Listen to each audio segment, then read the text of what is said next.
saya melihat anak-anak muda mengangkat sound system, ya, mengangkat kursi, kemudian juga menyusun, mengapel setiap malam minggu, capeknya luar biasa. Oleh karena itu Kepala Sidang kita berkata, ayo kita naik ke Gunung Kudus Tuhan.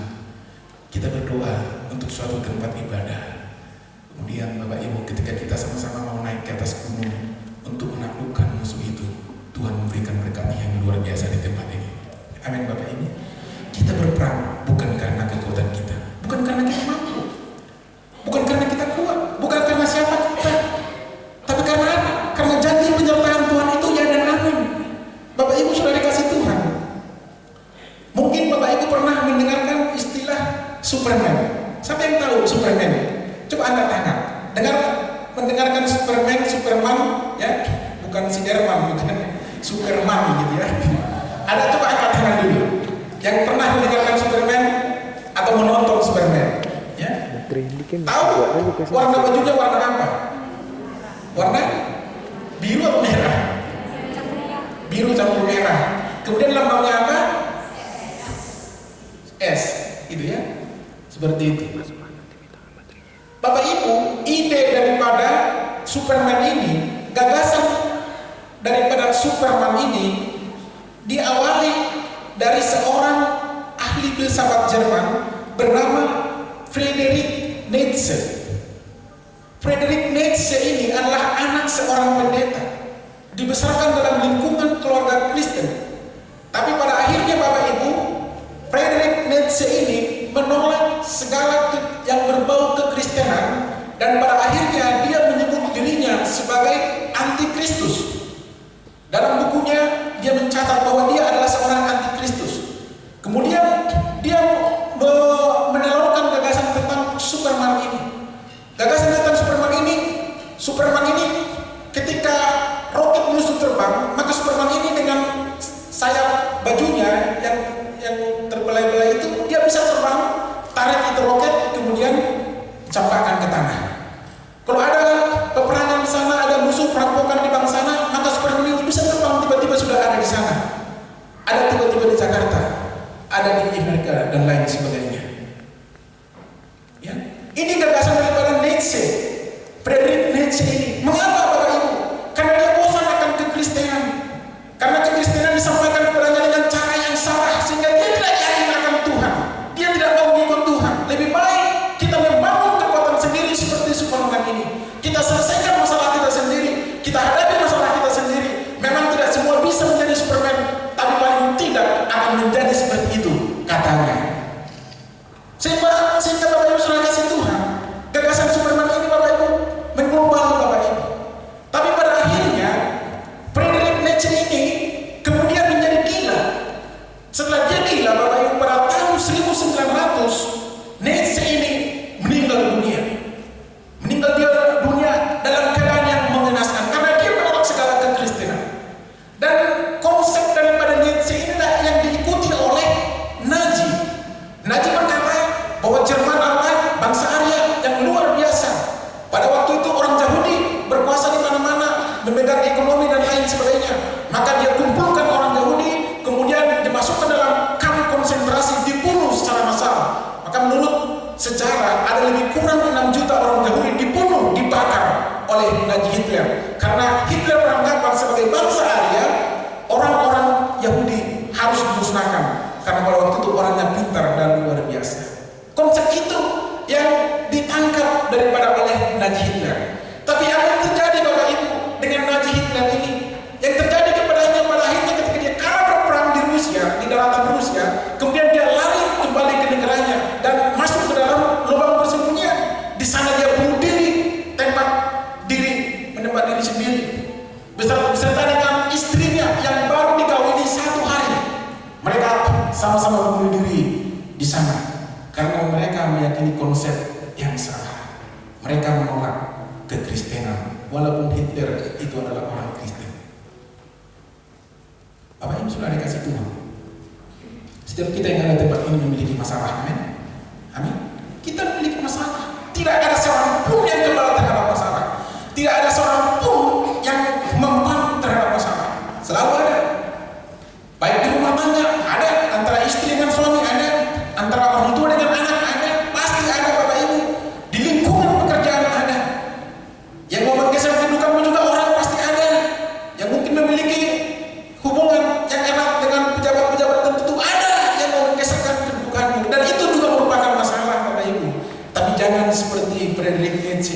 dan Naji menggunakan kekuatan sendiri. Andalkan Tuhan dalam setiap masalahmu. Amin Bapak Ibu.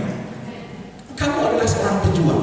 Kita berjuang, kita berperang bukan karena kita mampu, bukan karena kita bisa, bukan karena saya kaya, bukan karena saya memiliki uang, bukan karena saya memiliki kegantengan yang luar biasa, bukan. Tapi karena apa? Karena penyertaan Tuhan bersama-sama dengan saya, bersama-sama dengan Bapak Ibu yang ada di tempat ini. Maka Bapak Ibu harus menjadi seorang pejuang yang militan di hadapan Tuhan. Bapak Ibu sudah kasih Tuhan. Pengalaman saya pribadi, Bapak Ibu tahu bahwa istri saya baru meninggal pada hari Selasa tanggal 28 Agustus kemarin. Masih baru Bapak Ibu, belum pada 1 minggu. Meninggal di rumah sakit Bringga di Medan. Tapi sebelum dia meninggal, ya, waktu itu yang menjaga di rumah sakit saya. Kemudian anak saya telepon SMS, ini Tiffany. Dia bilang, "Pak, tolong kami dijemput ke rumah sakit, kami rindu sama mama. Tolong dijemput." Dan SMS-nya berulang-ulang, Bapak Ibu. "Tolong segera dijemput kami rindu dengan mama." Ya. Oleh karena itu Bapak Ibu, saya jemput mereka kembali ke rumah sakit. Kemudian saya lihat istri saya pada waktu itu, ya napasnya sudah agak susah gitu ya. Kemudian anak saya yang paling kecil Kevin berkata, "Pak, ayo kita berdoa untuk mama. Ayo berdoa." Kevin dulu berdoa. Selesai Kevin, kemudian kakaknya Tiffany berdoa. Setelah itu saya berdoa menutup, menyerahkan hidupnya kepada Tuhan. Dan ketika amin, Bapak Ibu, dalam hitungan 5 detik, maka istri saya berhenti bernapas. Dia sudah melihat anaknya, 2 orang, dan dia meninggal di hadapan saya, di hadapan saya bertiga, Bapak Ibu. Ketika istri saya meninggal, kami tidak histeris seperti orang dunia. Kami tidak jungkir balik, kami tidak teriak-teriak. Itu biasa di rumah sakit. Ya, karena lebih kurang istri saya ini dirawat di rumah sakit selama 2 tahun lebih. Saya melihat sendiri orang yang mati teriak-teriak, oh, gitu. Udah sampai turun pun ke bawah atau apa, udah mau masuk ke bulan, tetap nangis. Banyak seperti itu. Tapi kami bertiga tidak seperti itu. Hanya setelah dia udah tidak bernapas lagi, kemudian sekali lagi saya suruh dokternya, tolong minggir dulu, saya mau berdoa lagi sekali lagi. Kemudian saya peluk istri saya, kemudian saya berdoa untuk istri saya. Tuhan, istri saya sudah berangkat menuju ke rumah Bapa di surga. Selamat jalan istriku saya, berangkatlah di surga. Ya, dia berangkat dengan damai. Sudah. Kemudian saya telepon teman-teman bahwa istri saya sudah berangkat. Banyak orang yang telepon saya. Ketika saya ditelepon, dia sudah menangis, gitu ya. Loh, kok kenapa nangis? Saya bilang, "Yuk, kenapa? Kamu kok nggak sedih?" katanya. Bukan tidak sedih, sedih sekali, saya bilang.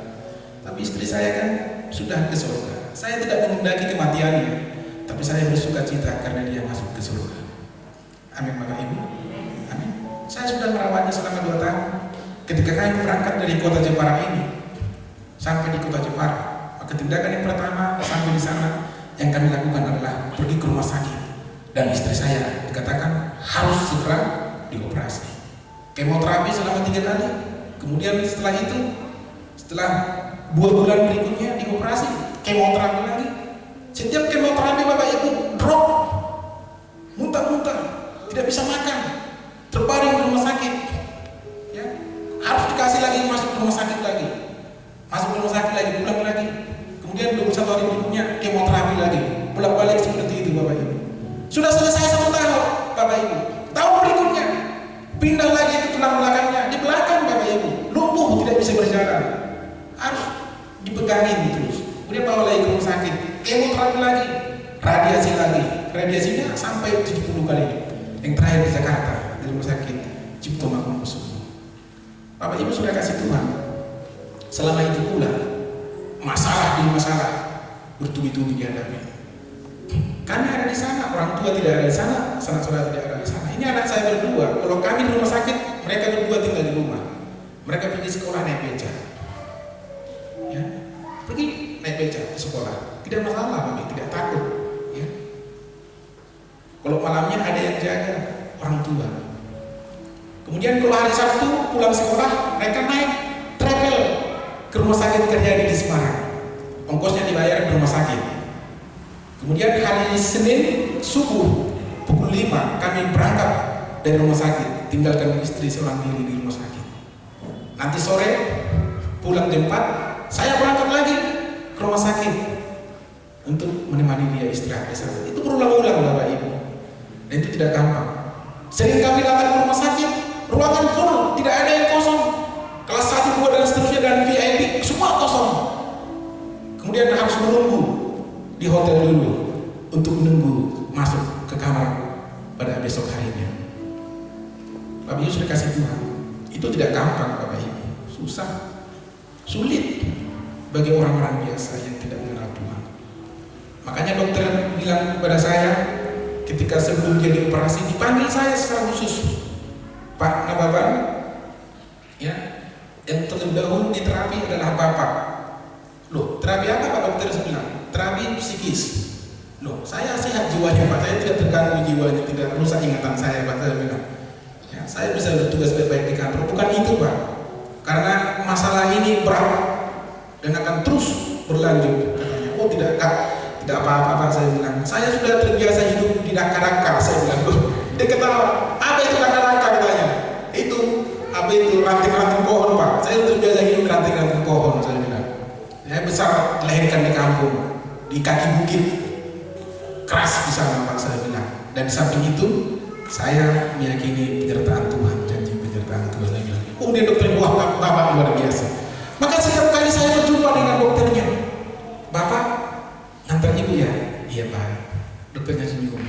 Bapak luar biasa katanya. Bukan saya yang luar biasa Pak. Saya hanya mengingat janji pernikahan saya dengan istri saya ini, saya bilang. Saya sudah berjanji. Waktu itu saya diberkati di hadapan Tuhan, saya bilang bahwa saya akan setia, baik suka maupun duka. Bukan hanya suka saya, tapi dalam dukanya saya harus setia mendampingi dia. Dan puji Tuhan Bapak Ibu, jemaat Tuhan di tempat ini selalu berdoa untuk istri saya. Pak Gembala Sidang di tempat ini, Pak Gunawan Penggabean, setiap hari kirim SMS kepada istri saya. Itu selalu saya baca Pak. Saya malah nggak pernah dikirim sama sekali, tapi istri saya dikirim terus, tiap hari kirim firman Tuhan. Dan itu saya baca juga, bukan tidak saya baca. Tapi dalam hati saya ini Pak Gembala Sidang begitu besar peduliannya kepada kami. Dan para pekerja di tempat ini, Bapak Ibu tempat ini selalu berdoa, selalu menghubungi saya. Pak, bagaimana keadaan Ibu? Lihat, luar biasa. Ya, walaupun kami di rumah sakit. Dan Bapak Ibu sudah kasih Tuhan tahu ketika gereja ini diresmikan, saya ditelepon oleh Pak Gembala Sidang, Pak Nababan harus datang serta dengan keluarga. Oh iya Pak, kami datang hanya dengan doa. Karena waktu itu istri saya menginap di rumah sakit. Bagaimana mungkin saya tinggalkan dia? Dan saya tahu juga waktu itu anak Pak Gembala Sidang kecelakaan di Palembang. Begitu beratnya masalah itu Bapak Ibu. Dan mungkin bukan hanya kami yang mengalami seperti itu, mungkin lebih berat yang Bapak Ibu alami. Tapi seperti itu Bapak Ibu kasih Tuhan, kami tetap ingat. Dan kami adalah pejuang-pejuang. Kita adalah pejuang-pejuang di tempat ini. Jangan takut karena masalah. Mungkin Bapak Ibu berpikir, wah ini Pak Nababan istrinya baru meninggal kok langsung khotbah gitu. Apa salahnya kan itu? Kan tidak ada yang salah.